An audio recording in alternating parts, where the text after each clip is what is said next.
Yeah, we're proud to welcome Bernice King and her slipcover, the special slipcover method. And so without further ado, Bernice King. Thank you. You're welcome. I'm so happy to be here. So today is our first class in making a slipcover. Slipcover is almost like a piece of clothing that you're going to put on your chair or your sofa or your love seat, whatever. It'll be removable, just like our clothing. You can wash it or dry clean it, and we want it to look good. And we're mimicking upholstery, but it's not going to be it won't look exactly like an upholstered piece of furniture. It will look like a slip-covered piece of furniture. So today we're starting with this fairly simple chair, but it's going to show us a lot of the techniques that we need to know to make a good slipcover. First thing you do when you look at a chair, we're going to jump right in. We have to make seams. We have to seam our fabric together, just like on clothing. There's typically a side seam, and the pieces of fabric have to be manipulated so that they're going to fit. So we look at the chair and we wonder, well, where are we going to put seams? Have a piece of chalk. This is the inside back of the chair, and it will meet the outside back of the chair. And where do I want to have a seam? In this case, I'm going to put a seam right here, which is mimicking where the upholstery was. I'll have to have a seam here, have another seam down here. What else am I going to do? Can I make this inside back? I could wrap it all the way to here and put a pleat on this edge, just like the upholsterer had done. So that'll be nice and simple. If I had wanted to and wanted to make this a little more decorative, I could also put a seam here and here. But today we're not going to. We'll just put a seam in the back. I have to make the same decision about the seat. So this is the seat. I think I want to put a seam here. And I'm going to make it go right across to meet here. And my next seam is going to be here. So I'm going to have a piece of fabric that's going to be about 4 inches wide. When this was upholstered, they chose to do a 2-inch soft cushion and then 2 inches of upholstered hard over the wood. But I think this would look nice with just one 4-inch panel. So that means I'm going to put a seam here. So across here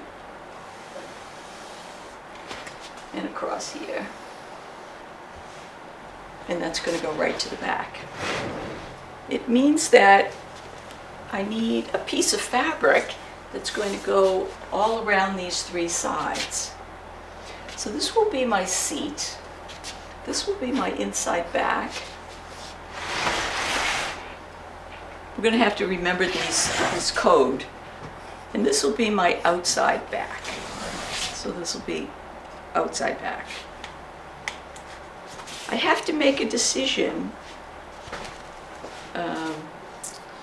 If I make my side panel go to the back and have a seam here, do I want my outside back to go all the way down to this point, or do I want to have that side panel go across? I don't see the appeal of having that extra piece here and having an extra seam. So I'm going to make my outside back go all the way down to this point. And this side panel is going to stop right here. But you can see how I could have carried it right across. I'm not going to do that today. We're doing this we're simplifying the number of seams that we want. We'll learn all the good techniques, and we don't have to have a lot of extra seams. What's going to happen below this, this border is we're going to have a skirt. We could have a skirt to the floor. We could have a short skirt. We could have no skirt. On the original slipcover that I had taken off, I had chosen to have no skirt. And I took these pieces and Velcroed them down to the bottom. So all these choices you can make. You can change the look of a piece of furniture with your slipcover. And you know, it's just whatever design style you feel like doing. So here we get started.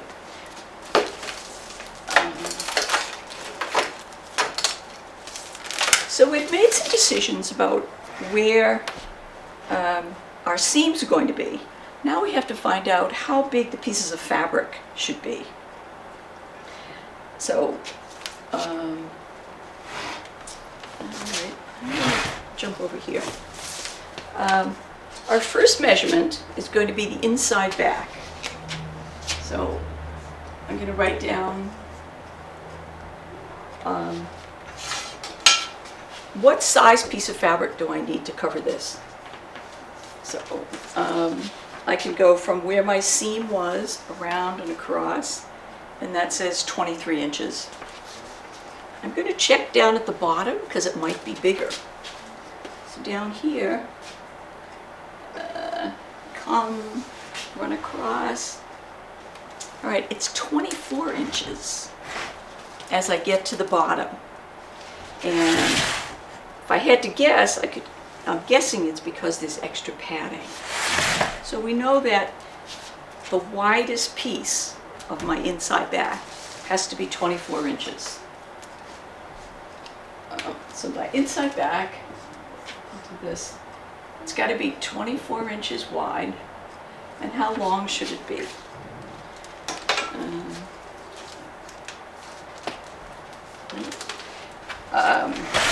Starting my measurement up at the top, I go down the middle, and I get to here. And it says 24, but I know that I have to tuck fabric in. So I'm going to add an extra 4 inches to that. And that's about, when I stick my fingers in, it's about from here to the tips of my fingers, which is about 4 inches. So I have a tuck of about 4 inches. So this is my 24 from my height plus the tuck in. So this is going to be 28. Outside back. Outside back is also going to be a rectangle. What size is that? Going across. So this measurement is 17, and it's 17 at the bottom. So that's a good one. And the height,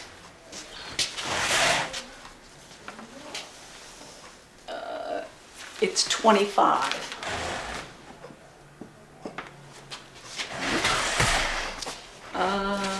Next will be my seat.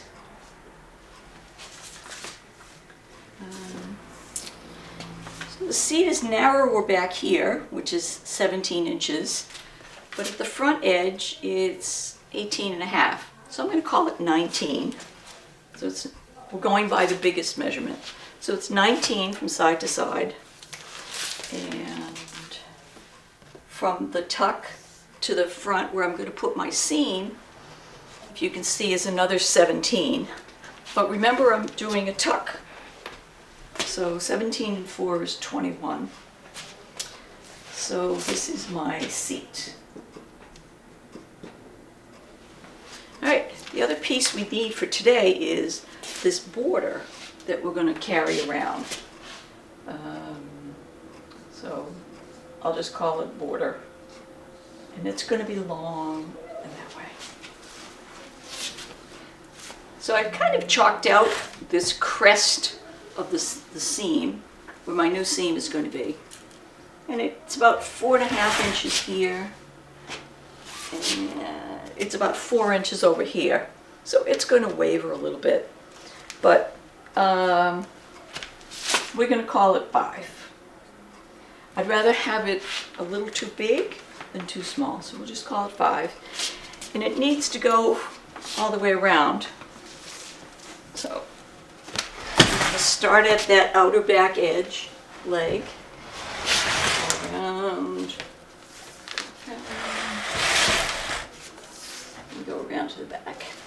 Okay, it's about 58.5. So I'm going to call it 59. Okay. So now we're done with the chair for a little while. We have to cut out these pieces. So we need four pieces of fabric about this size. So we go back to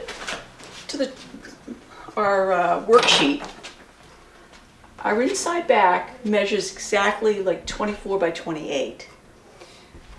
But I need to allow for seam allowances and a little play. So we're going to have 1/2 inch seam allowances, but I need more play in this whole thing because I will be adjusting the fabric as I'm working on the chair. So a good rule of thumb is to add 2 inches all around. So if I have my inside back measuring 24 by 28, what I want to cut is I want to add 2 inches on either side. So this cut will be 28, which is 24 plus 2 plus 2. And my 28 length is going to be my 28 plus 2 plus 2. So this height will be 32. My outside back, so you can see we're adding 4 inches to the piece. So my outside back will be 17 plus 4 is 21, and 25 plus 4 is 29. So that's terrible. My seat becomes 19 plus 4, 23, and then 21 plus 4 is 25. In my border, I probably don't need to add a full 4 inches to this, but I'm going to add 3 because there's not going to be much fooling around with it. So I would say 8 for this, and the 59, and now I'm going to add my 4 to that, which will be 63. So these are the pieces of fabric I must cut before I can get started on this chair. So this is inside back, outside back, seat, and border. All right, so these are my cuts. These were the actual sizes of the chair. I've added my seam allowances and my extra for my tuck-ins, and these are my cuts. See, these will be the cuts that we need. So here we go. I'm going to make a plan. I can erase these now because these are the numbers that I really need. So this was just a worksheet. I found this wonderful piece of cotton batting that Kevin was throwing away. It makes a great eraser. All right, so what's a good way to utilize our fabric? Our fabric comes usually 54 inches wide.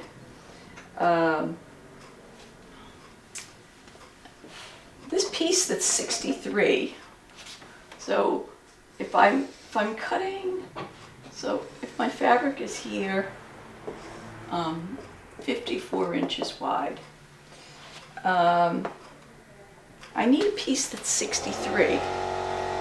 If I cut it across this way, I'm going to have to piece it, and then I have to decide where I'm going to piece it.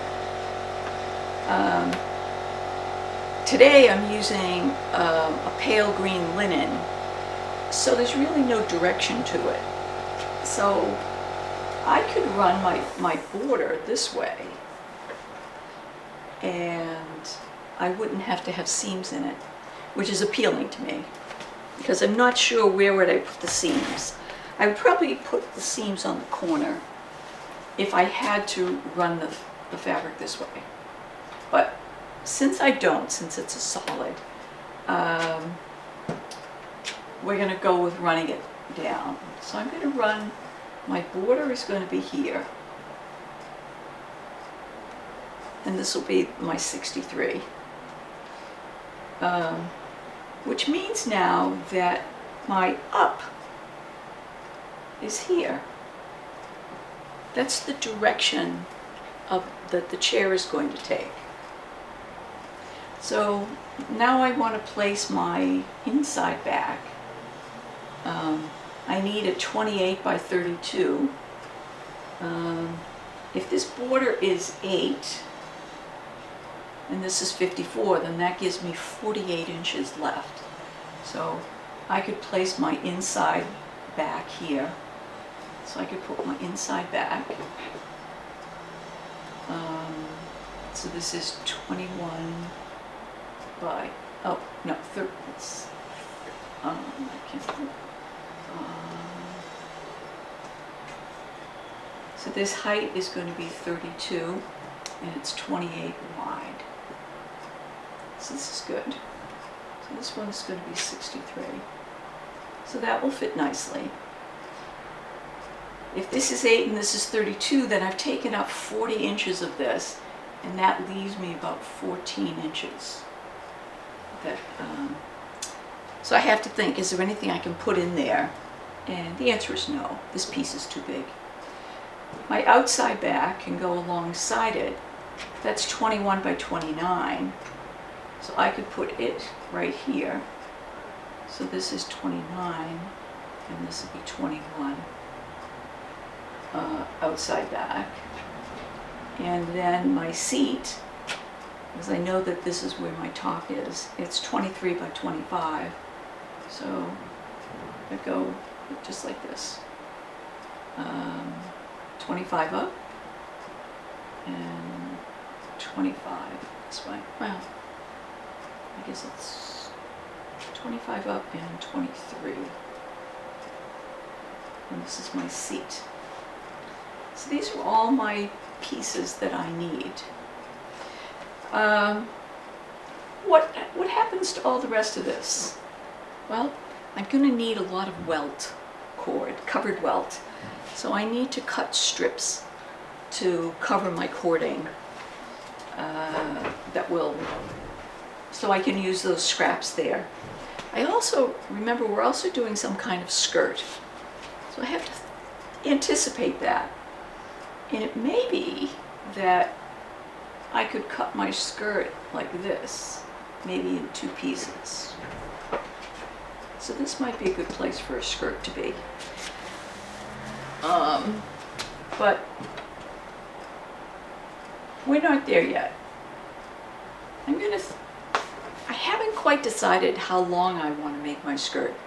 Do I want to make it to the floor? Do I want to just make it 4 inches? I'm not sure. So I don't have I haven't made a final decision about the skirt. So I'm just going to leave this all empty. And in the meantime, cut these 4 pieces so that we can start the actual draping and pin fitting. Because now I have a plan. How to use my cuts on my fabric efficiently. A lot of times people will start saying, oh, I've got all this fabric off of this yardage and I need these pieces, so I'm just going to start cutting. But I find that when I did that, I ended up with a lot of waste. And that, being a frugal New Englander, we hate waste. So I find just taking a minute to make a little bit of a plan helps you be a little more efficient. And you can anticipate, well, where am I going to get my welt cord and where am I going to get my skirts? So I can do this safely without, and still be efficient and still have enough fabric for everything else I need to know to do. Okay, so we're going to stop for a second and I'll be back. So we're all set to cut our fabric. We're going to cover this little Parsons chair. So right now, to get started with the pin fitting, we need 4 pieces of fabric, approximately the right size. So we've made a plan on our board. So the first piece we need is, I'm going to start cutting here, the border. So I've decided that the border is going to be about 8 inches wide. I can use my selvage. If this were a finished piece, I would cut my selvage off, but I know it's going to be, my finished size will be less than the 8 inches. So I can mark it out at 8, and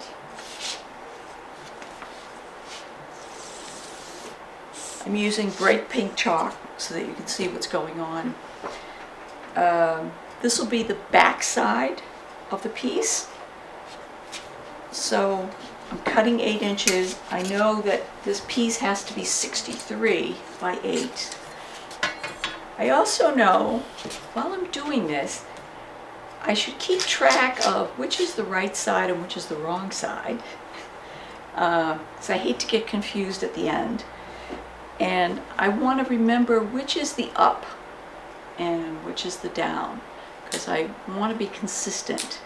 Even though fabrics are solid, they may have a sheen that when you put one next to another, if one is upside down, you'll notice a difference in the color because the nap is slightly different, or the way the light is hitting the threads may change the color. So we always want to be consistent about what up is. So I've decided that this is going to be my up. So I'm going to put occasional arrows along the back side, the wrong side of the fabric, so I know I'll be reminded where up is.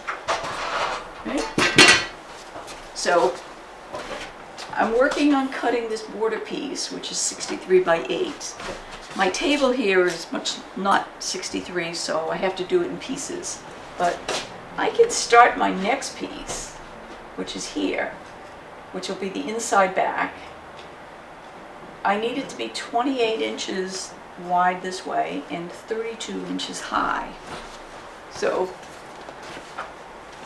I know I will mark off 28.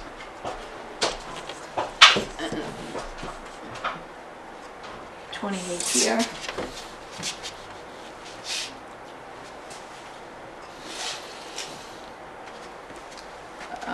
So this is going to be my outside back. Oh, no, wrong.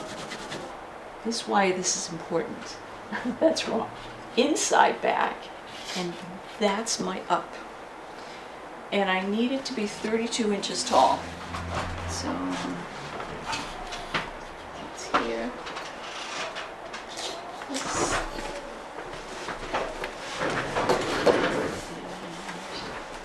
And mark another 32.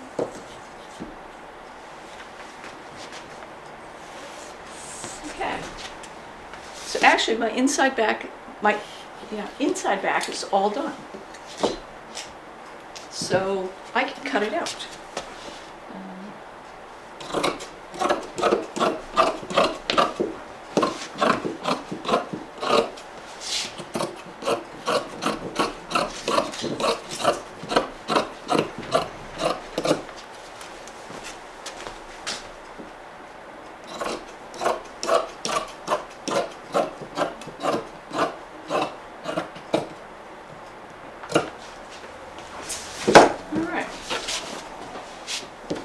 Inside back piece, all set. It looks much bigger than the chair, but remember we added 4 inches all around. So here's the chair. Just gonna lay it on there.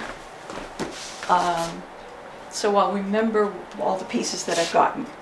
All right, so now my next piece is gonna be my outside back, which is gonna be 29 inches high and only 21 wide. So I have to keep track of my border size here. So I'm going to mark along this edge. It needs to be 63. My ruler, and I really like metal rulers rather than wooden ones. Metal ones are so much more accurate than wood. So I've marked 30 inches here.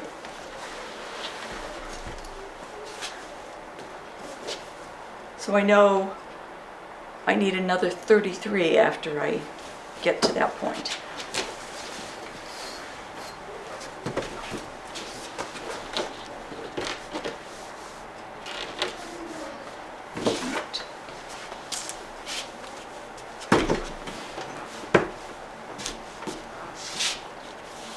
I lost my scissors. Okay. So I'm continuing my border, which is my 8 inches. All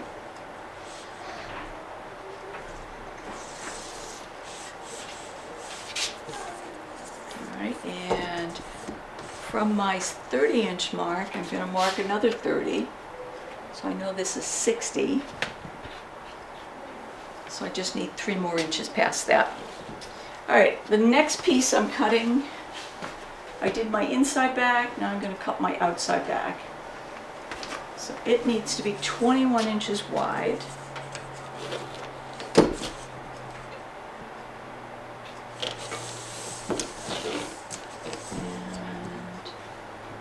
21. And 29 high. So it's my 29. That's my 21.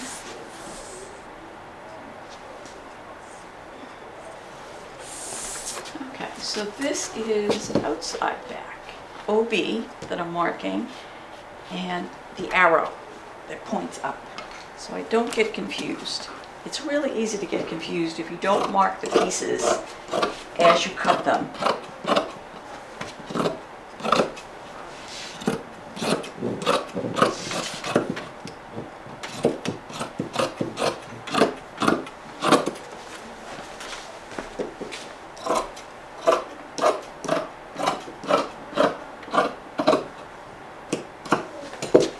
Okay, outside back's all ready to go, so it can sit on the chair.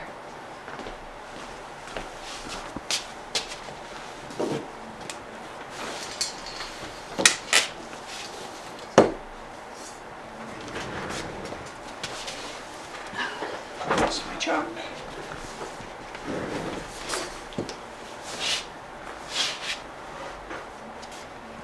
Okay, now I can finish cutting my border. I had measured 30 and then 30, so this mark is 60, and I just need 63. So I'm going to add another 3, and just be like that. And it was 8 inches.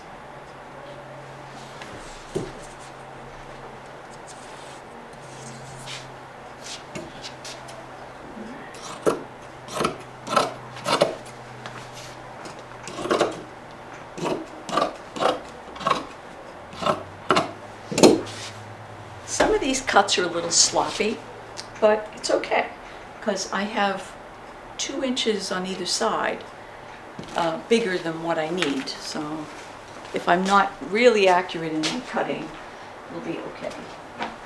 So I'm putting my border on my chair, and my last cut is going to be my seat, and it needs to be 25 from the front to the back and 23 inches side to side.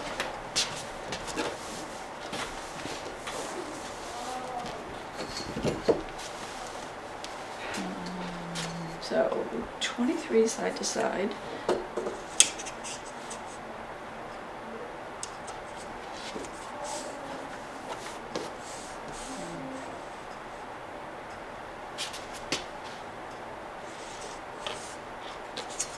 And 25 front to back. 25.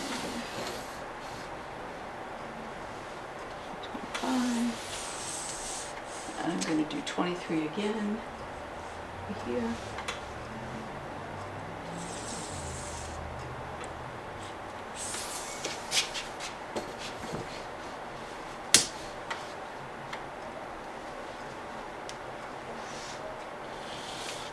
Okay, now I have my seat cut. So I'm marking it with an S and that all-important arrow. Chalking one side will be really helpful. Not only do you need to mark the direction that each piece is going to go in, but if something is the same on both sides, you want to make sure your whole piece has the same side to the outside, because again, the fibers may reflect the light differently. So the chair will all look the same and one piece will look out of place.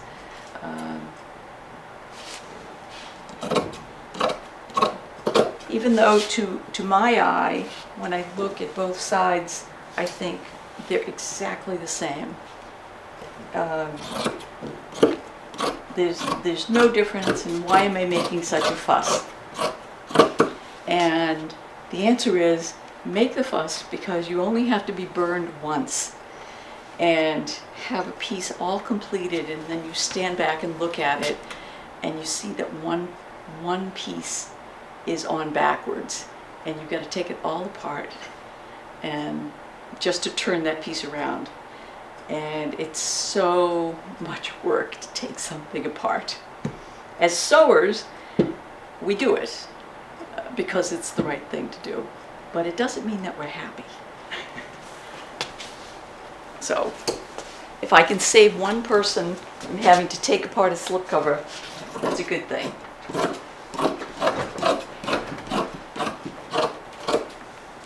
All right, so my last piece is done with my S for the seat and the direction that it needs to go on. And that can go on my chair. So I'm going to clean this up, and then we're going to start the process of pin fitting. We're back again. I've gotten rid of the cutting table. We have our 4 pieces and our chair. And now we're going to go about the work of making a slipcover. We want to be sewing these pieces together, in a seam that's going to be like this. So I want to be able to fit it in place and drape the fabric. It's very much like the fashion designer's idea of draping to making clothing. They would have a mannequin, and they would just attach fabric to the mannequin and then decide where seams are going, and then take it all off and put it on a person, hope it fits. The chair is not moving on us, but we'll be doing the same thing. We'll be creating seams where we want them while this piece of fabric is on the chair. So here's my inside back. I'm going to take these 2 pieces away for right now. What you're going to need, these are T-pins. It's a very sharp pin with, I'll put it in front of my shirt here, with a T head. And I get not quite the biggest, but they're almost 2 inches long. So they're 1 3/4 inches. They're very sharp, and I want to be able to attach this fabric to the piece of furniture so that it doesn't move. so I can pull on it and tug on it. And the T-pins are the best way to go. I use these little grab-it pin cushions. They're magnetic, and so when I dropped my pins, I can then just do this and I pick them all up, because I drop pins a lot. And it's a nice place for me to just grab a pin as I need it. So I'm going to put my T-pins down there. I'm working with the wrong side of the fabric out, which is an important idea because I'm creating seams that I want to be able to stitch with right sides together. So I'm going to place this piece of fabric. I want a little bit of an overhang at the top, and I'm going to center it side to side. So I want to be able to make sure it gets all the way around to the back on both sides, and it does. Just do it like this. I smooth it out, and I'm going to pin it to the fabric, pin it to the chair. And the way I do this is you're going to stick the T-pin into the padding, into the upholstery, and then pull it back out again. Now, with 3 pins, that piece of fabric is not moving. A danger. Sometimes you think, oh, I can just put the pin in like this and it'll hold it. The answer is it doesn't. When you just put a pin in one time, that fabric can shift a lot. So you've got to put it in, and then it has to come back out again. Sometimes it takes a little muscle, but I can smooth out, put this in place. Smoothing this down.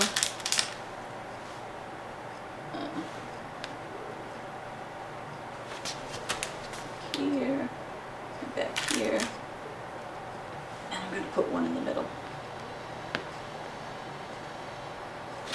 Because sometimes, like that one was hard to get back out again, but I know if I don't get it back out, it's going to shift. So now this thing is on here with 8 pins, and it is going nowhere, which is great. I'm also going to put a couple of pins around the side.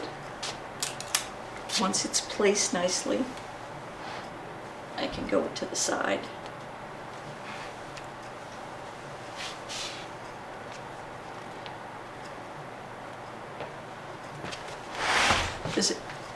I'm going to bring it up here, and what's going to happen when I get to it is I'm going to make a pleat here. And you can see how that's going to start coming together. I'll put a pin here.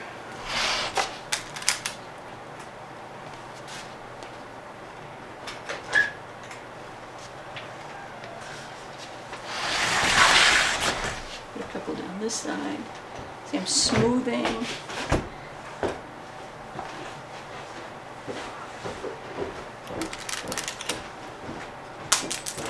See, pins start going on the floor. So this piece now is rigid. It is going nowhere. So I can go on to the next piece. Remember I added extra here because we're going to tuck in like this. We're not quite sure how that's going to go yet, but I know I've got the extra fabric. In the meantime, I want to work on the seat. So I can take just a couple of pins and fold this up out of my way. And now I'm happy with it. It's not going to cause trouble. And I'm ready for the seat piece.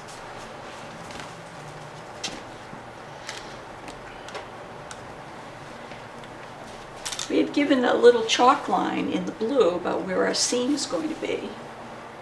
So you're going to line that up so that make sure that it goes beyond where my seam line is. And I'm going to T-pin this little guy in place.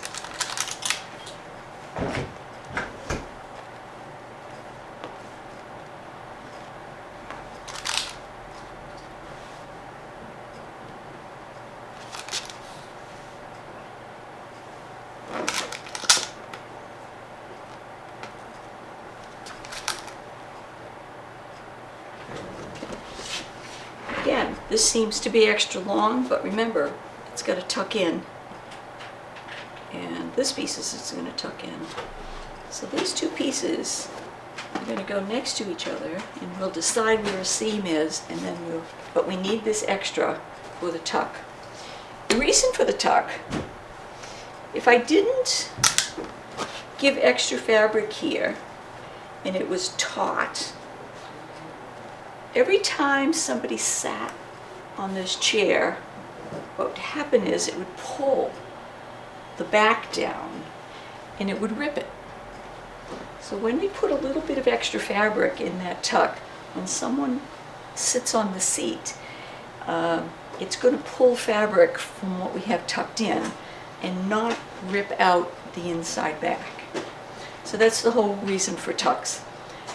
On more complex chairs or sofas, anything, we have many more tucks, but you've got to work them depending on how the chair is padded and where the pressure goes when someone is using the piece of furniture.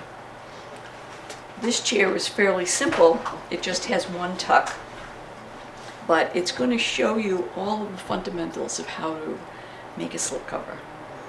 And the next project we're thinking about is a regular club chair, but you'll see all of the same techniques, and it just gets a little more complicated in that there are more tucks and more pieces of fabric that we have to work with. Okay. My seat is T-pinned in place. That is not moving anywhere. My inside back is T-pinned. See, but I didn't lose any T-pins. I'm going to push my outside back in. I'm so happy I've got these little arrows to tell me the right position of the fabric. I'm going to tip this down so I don't have to bend down too much. But outside back, right? I want that about 2 inches overhang on both sides at the top.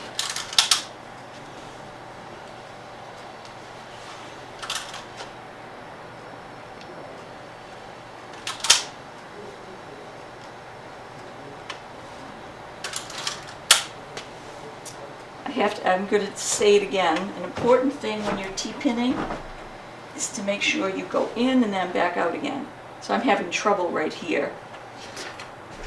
Oh, there it is. I couldn't get the pin to turn, but if I just go in once, it is going to shift. So sometimes it's hard, but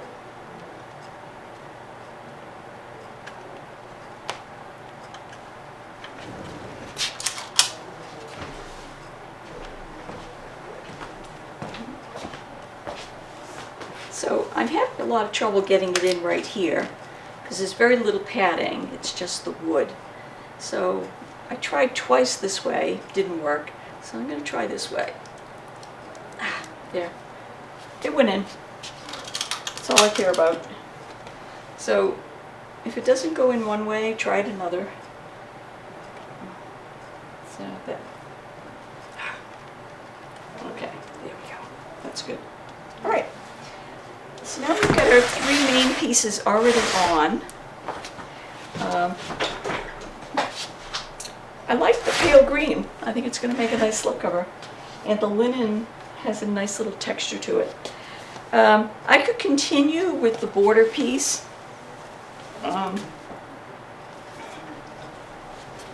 just as we T-pinned it here, I would bring it all around and T-pin it in place. But I'm going to wait, because right now I've got a lot of fabric on the chair and these big seam allowances. So I'm going to start pinning a seam. That can go there. Here's the next set of pins. Again, this is a magnetic pin cushion. These are straight pins. It's hard to show you. That's not going to work. So it's a straight pin that's about 1.5 inches long, maybe 1 3/4, maybe 1 5/8. And the longer the straight pin, the better. You want a pin that's going to be sharp. I don't like using really short straight pins. I don't like using straight pins with heads, whether it's a plastic ball head or sometimes they have a metal head on the end. They get in the way of my seam. I've seen people do slip covers pinning seams with these T-pins. That T at the end just gets in the way. And a nice sturdy pin. Quilting pins are nice and long, but they are they're a lighter gauge metal wire, so that they tend to bend on you. But I guess if I had to choose, I'd rather go with the longer quilting pin that's a thinner gauge than a shorter straight pin. So that's I guess, some hints about if you need to buy pins, look for the longer ones. So now I know that these pieces of fabric need to go together. And this blue mark is where I want my seam to be that I'm going to stitch on. So I am going to use these pins to basically stitch a seam as if I were sewing it, only instead I'm pinning it exactly where I would want the stitching line to go.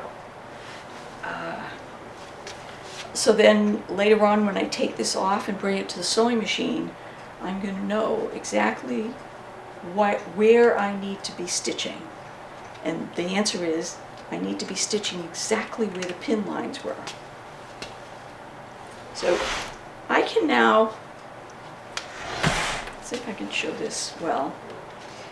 I'm pulling my thumb with this piece of fabric. I'm pulling my fingers with this piece of fabric.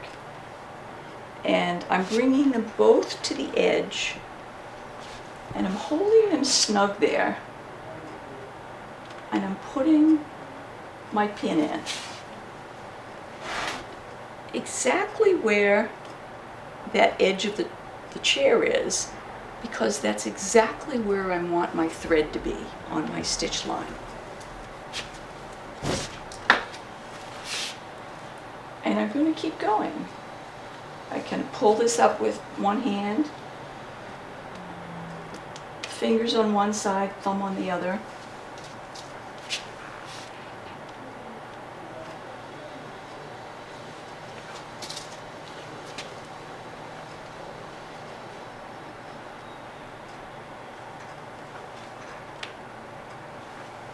And you can see how it's starting to look like a seam.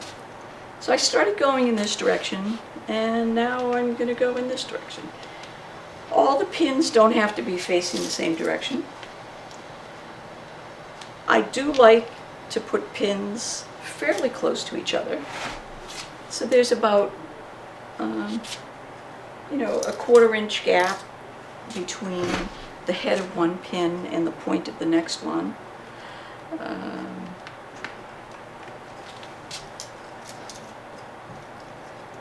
When I get to a corner, I'm going to do the same thing. I'm going to be pushing. I'd rather not have the points of my pins sticking beyond the piece of furniture, because I'm going to scratch myself. Ask me how I know. I've done this many times. Keep scratching myself. So instead of going this way with it, I'm going to go this way so that the head of my pin is at the corner. So I'm pulling these down, both sides, thumb and finger. Okay. So now I've got the head of this pin right near the corner. And I have this nice seam made. Do one more there.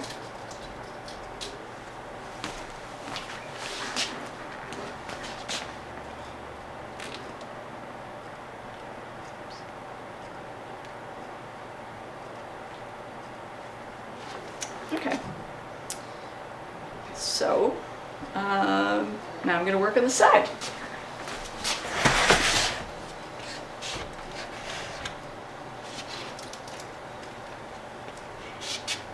Rather than start at a corner and then work from one end to the other end, at the top, when I did the back, I started in the middle and then I went out to each end. And it's best to do the same thing on all your seams. So I know that this is in a good place and I know this piece is in a good place. So I'm going to put my first pin right at the seam. I'm pulling with my fingers on this side, my thumb on this side. Oops. Okay, so now I've got a nice good position there.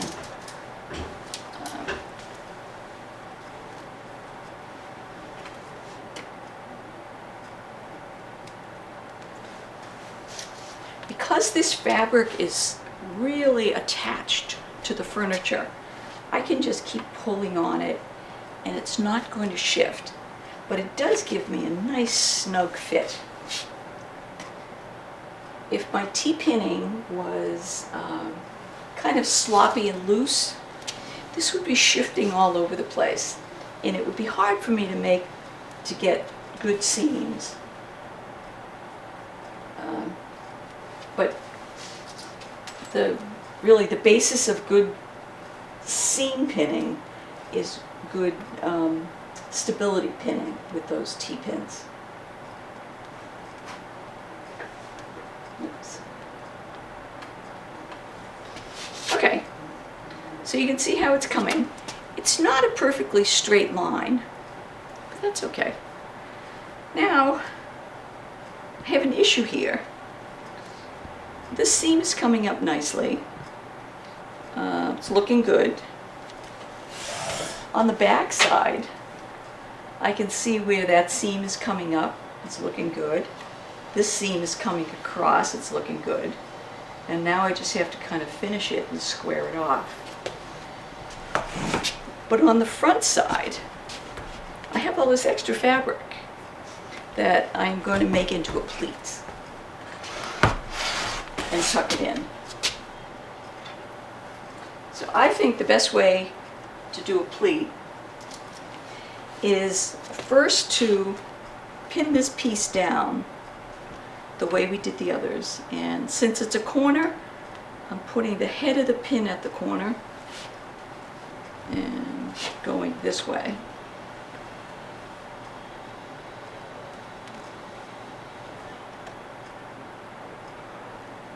Okay, so now my pins are down. Now I can see what my pleat needs to be. So I can just tuck it down and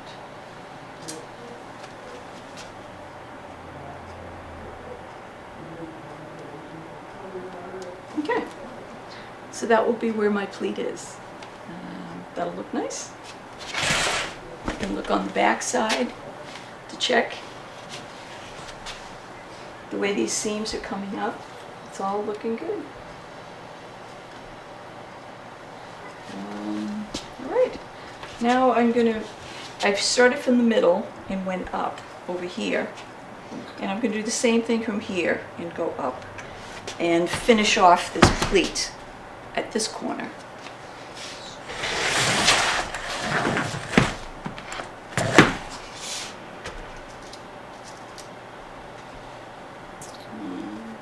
So kind of smooth over, grab both fabrics.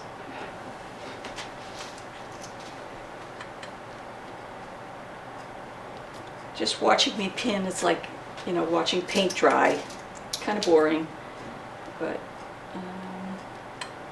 and it takes some time, and it's best to do it carefully. The better you pin, the better your slipcover is going to look, because that means your seams will be well thought out and well positioned.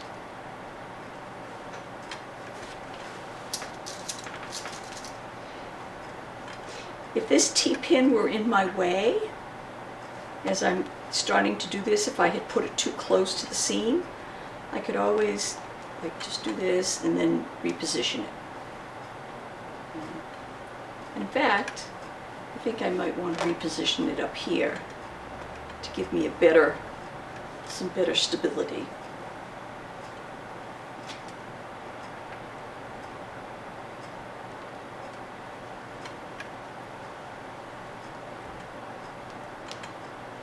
So you're pulling with your fingers from one side and your thumb from the other.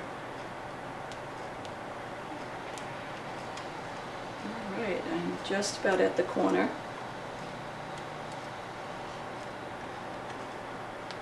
Okay, so that corner's good. Going to check what does the back side look like. And the back side looks pretty good. I hope you can see those pins coming up and across. So now I'll make this pleat. So just tuck it down.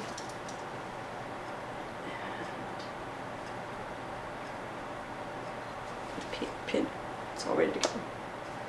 All right. So now this whole upper part of my chair is done. Just keep going.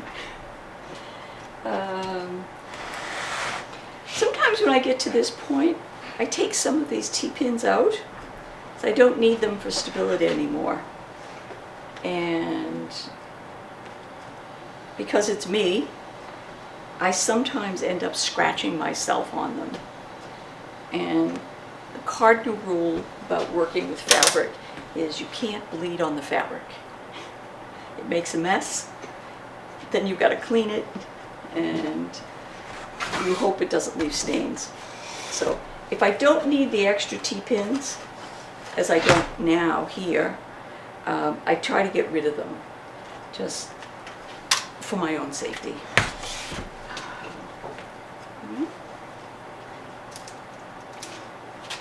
I still have this issue about what am I doing about this tuck-in and how these pieces are going to meet. But I do know, so it starts getting complicated down around here. But if I can stitch this seam, and that's basically what I'm doing, down to about here, then it'll be in good shape for later. So,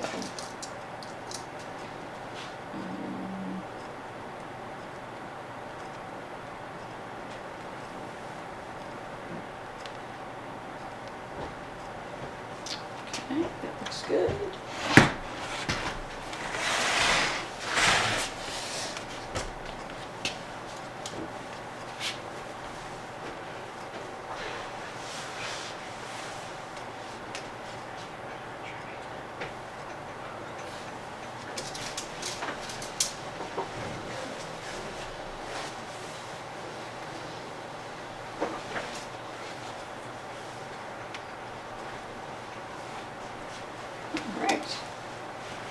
So now we're all set to about here.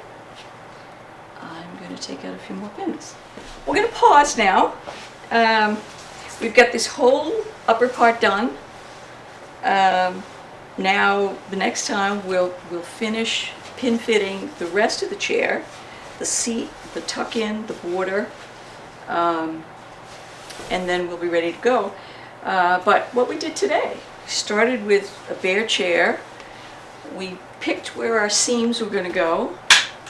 We planned the fabric cuts. We cut the fabric and we've started doing T-pinning and now in pinning seams. So We've done a tremendous amount, and we're going to keep going because we want this to be a great, successful project for everybody.